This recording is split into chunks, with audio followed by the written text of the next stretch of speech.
গণতন্ত্রের ভবিষ্যৎ নির্ভর করছে আগামী জাতীয় সংসদ নির্বাচনের উপর, এমন মন্তব্য করেছেন প্রধান নির্বাচন কমিশনার। সকালে আনসার ও ভিটিপির মৌলিক প্রশিক্ষণ কার্যক্রম পরিদর্শন শেষে কথা বলেন তিনি।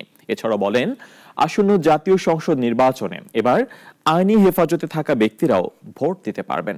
বিস্তারিত জানাচ্ছেন মুনিয়া জ্যোতি।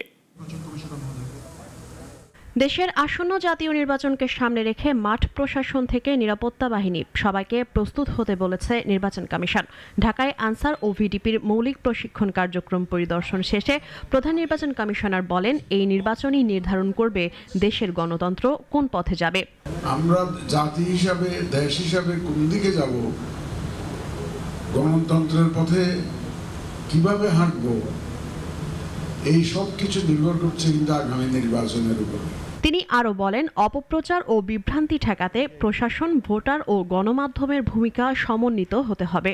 একটা বাহিনীর সদস্য হওয়া ছাড়াও ইসির লক্ষ্য শান্তিপূর্ণ, নিরপেক্ষ ও অংশগ্রহণমূলক ভোট নিশ্চিত করা।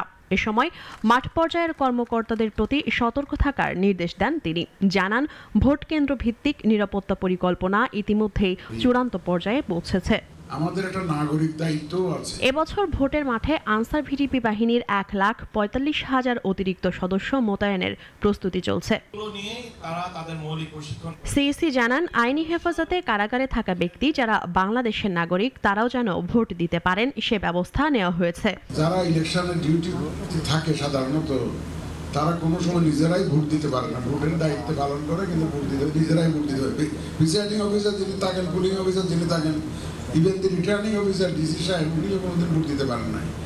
আমরা এবার একটা উদ্যোগ নিয়েছি যে যাতে করে আপনারা যারা ডিউটিতে থাকবেন তারা যাতে ভোটটা দিতে পারেন, সেই পোস্টাল ব্যালটের মাধ্যমে সেই উদ্যোগটা আমরা নিয়েছি।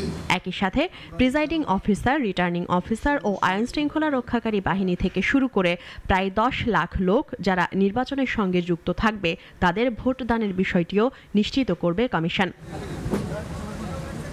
স্বচ্ছতা, নিরাপত্তা আর অংশগ্রহণ, এই 3 মূলনীতিকে সামনে রেখে জাতীয় নির্বাচনের প্রস্তুতি নিচ্ছে নির্বাচন কমিশন।